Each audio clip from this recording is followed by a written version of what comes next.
Esse vídeo é para você que está em dúvida ainda se o What If faz parte, canonicamente, do universo cinematográfico da Marvel. A prova disso tá nas palavras da diretora da série do Loki, que confirmou que o Kang, sim, ou aquele que permanece, é o responsável por toda essa confusão no multiverso. Então bora entender tudo isso agora nesse vídeo. Eu sou o João Marcos Carneiro e esse é o Cultura Pop Cia. Seja muito bem-vindo. Fala galera, estamos aqui agora ainda para falar um pouquinho de Loki, sim, acredite ou não. Que doideira. Isso porque o início de What If tá deixando as pessoas em dúvida. Essa série faz parte e vai ter importância nos próximos filmes do universo cinematográfico da Marvel? Olha, ainda não existe uma resposta 100% oficial, tá? A Marvel não veio a público falar, ninguém que trabalhou nessas produções veio a público falar. O máximo que a gente teve foi a relação com justamente o final do Loki e a série começar a ser exibida um mês, pouco menos, de um mês após o final justamente de Loki, e o próprio rumor, de que a tal Capitã Carter, que a gente viu justamente no primeiro episódio, estará, ainda não se sabe com uma grande ou pequena participação, no filme do Doutor Estranho 2 no Multiverso da Loucura. Tudo isso ajuda a gente a entender de que sim, os acontecimentos de What If serão importantes. Porém, numa entrevista recente, a diretora da primeira temporada de Loki, isso porque ela foi trocada, ela não vai seguir para a segunda temporada que estreia aí, sabe Deus, talvez no ano que vem, certo? Dentro do Disney Plus, e ela falou que a responsável por tudo que aconteceu no UCM até aqui foi o Kang, sim, ou o aquele que permanece, que é uma das várias versões do Kang que a gente vai ver aqui na fase 4 do UCM. Então fase 1, fase 2, fase 3, tudo que o Thanos fez, galera, tem tudo a ver com o Kang. E eu vou te explicar tudo nesse vídeo aqui agora. Mas antes, a minha condição é você que é novo aqui no canal, se inscrever. Justamente para não perder os próximos conteúdos, próximas notícias, teorias, toda a análise de todos os episódios de What If aqui comigo nesse canal. Já analisei, já fiz uma teoria do primeiro episódio e agora a gente vai seguir assim. Logo quarta-feira cedinho, 6, 7 horas da manhã já tem vídeo para você aqui no canal. Depois sai teoria, outras informações que vão saindo. A gente vai cobrindo tudo aqui no Cultura Pop Cia. Eu quero ter muito você aqui comigo nessa família, nesse grupo que é este canal. Vamos lá, para eu começar a explicar toda essa história, já vamos abrir aspas para a diretora de Loki, que é a Kate Herron. Vamos lá. Tudo foi pré-determinado por este personagem, mesmo que até este ponto tenhamos acreditado que os outros personagens tiveram livre-arbítrio. Mas peraí, como assim? Ela tá falando que o Kang, o aquele que permanece, não possibilitou o livre-arbítrio para os personagens do UCM. Como assim? A chave para isso, gente, tá numa frase do próprio personagem dentro do episódio.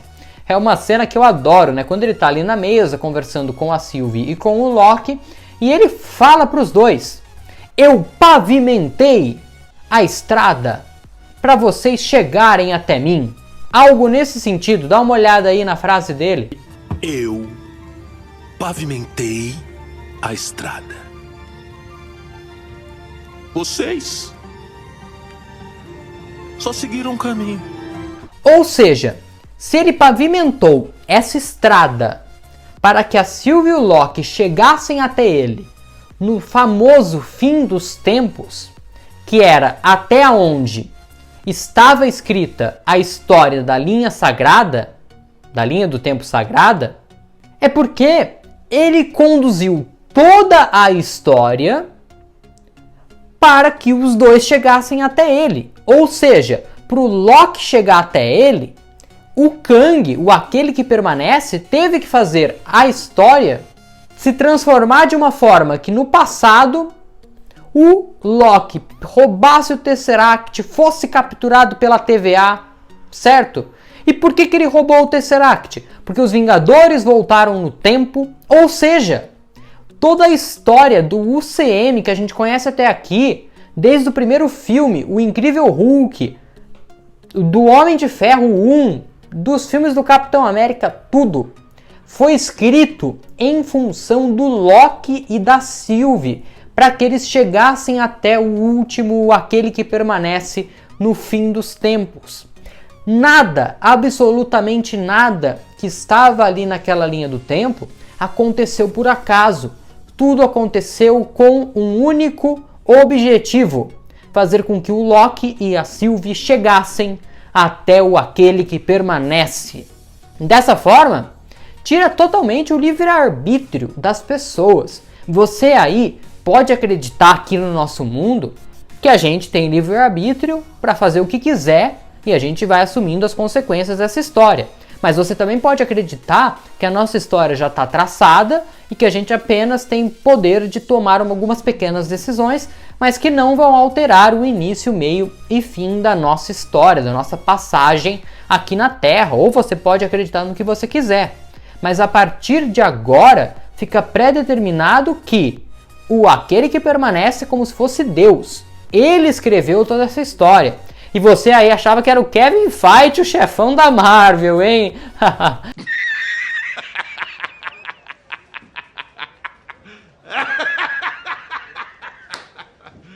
Brincadeiras à parte, né? Óbvio que é tudo culpa do Kevin Feige, mas na trama é, obviamente, o Kang. E, digo mais, as próprias joias do infinito ali tacadas numa gaveta, com toda a história de que elas serviam de peso de papel ali dentro da TVA, era só mais uma forma de provar justamente que toda aquela história, aquele poder cósmico que o Thanos sempre teve atrás, não vale de nada perto do poder que o Kang, aquele que permanece, tinha. Porque o Thanos só conseguiu as joias do infinito porque aquele que permanece quis, para que a história se construísse e levasse o Loki e a Sylvie até ele, naquele momento em que eles tinham que estar lá. Então é exatamente o que ele escreveu. Ele pavimentou a estrada, as pessoas andaram por essa estrada, até fazer com que o Loki e a Sylvie chegassem até ele e começassem a reescrever a história. E tem mais, né? A gente está aqui acreditando numa história contada por um vilão, dizendo que haviam várias versões dele, guerra multiversal, ele separou a linha do tempo, isolou a linha do tempo do UCM e deixou as outras todas lá. Essa é a história que ele contou. Pode ter caô nessa história aí, né? Afinal, a gente não pode acreditar 100% naquilo que um vilão tá contando pra gente. Por mais que, a partir da história que ele contou, ele não seja a pior versão dele. Aquele que permanece não é a pior versão de Kang. A pior versão do Kang deve ser o próprio Kang, que está confirmado no Homem-Formiga 3. Tá, João, mas o que isso tem a ver com o Arif então? Bom, se a estrada estava pavimentada daquele jeito para que a história acontecesse, por exemplo, se o Steve Rogers não se transformasse no Capitão América, a Capitã Carter surgisse, já mudaria toda a história. Provavelmente o Loki e a Sylvie não chegariam até o Kang, até aquele que permanece. Daí existe a TVA, as linhas do tempo alternativa que mudassem a história e, pior, fizessem essa linha do tempo se chocar com as outras, criando e liberando o multiverso, atrapalharia totalmente a história dele. Se uma linha do tempo se cruzasse com uma outra, onde existe uma outra versão de Kang, esse Kang poderia ir parar na linha do tempo daquele que permanece, que ele não queria que fosse parar. E aí ia dar ruim. Por isso que, quando aquele que permanece morre, a história passa a ser reescrita, recontada. As linhas do tempo não são mais cortadas. As linhas do tempo alternativas não são mais cortadas. O choque com as outras linhas do tempo ocorre. E aí os outros Kangs de infinitas realidades, como o próprio aquele que permanece disse, podem ir parar nessa linha do tempo ou em outras, iniciando uma nova guerra multiversal. Para mim, tá tudo muito bem explicado, muito bem amarradinho e faz sentido com o que a gente está vendo agora em What If. Se o Steve Rogers não se transformasse no Capitão América em algum momento da linha do tempo sagrada, essa linha do tempo nova, variante, esse evento Nexus, ele seria prontamente cortado por um agente da TVA. E aí você ainda pode me dizer assim, mas o What If é animação e o universo cinematográfico da Marvel é inteiro em live action. Eu defendo aqui no canal, para você que não sabe, né, que a série só é em animação para facilitar. Porque em animação você consegue criar mais possibilidades, você paga menos pro elenco, que boa parte do UCM voltou, né, para dublar. Mas dublar é muito mais barato do que atuar por completo, não tem vestimenta. Ou seja, a série é barateada, você faz um negócio bacana, diferente, para atrair novos públicos também para o UCM, mas de fato é como se aquele Steve Rogers fosse o Chris Evans, por mais que ele não tenha voltado para dublar, tá? Mas o rosto dele é idêntico. A Capitã Carter é idêntica. O Doutor Estranho, todos os outros personagens que a gente vai ter na série são idênticos, com a mesma cara do UCM. Ou seja, a representação pra gente ver é em animação. Mas é como se não fosse. Muda só a forma de representar. Mas de fato é como se eles fossem de carne e osso de verdade. É claro que isso não é uma verdade absoluta, é o que eu entendo. Eu acho que isso vai ficando mais claro conforme a série for passando e a gente for chegando no final. E é justamente por isso que eu quero ter você, que é novo aqui, junto comigo nessa empreitada rumo aos 9 episódios de What If. Agora faltam 8. E tem muitas informações, claro, no meio do caminho tem estreia de Shang-Chi, olha que legal.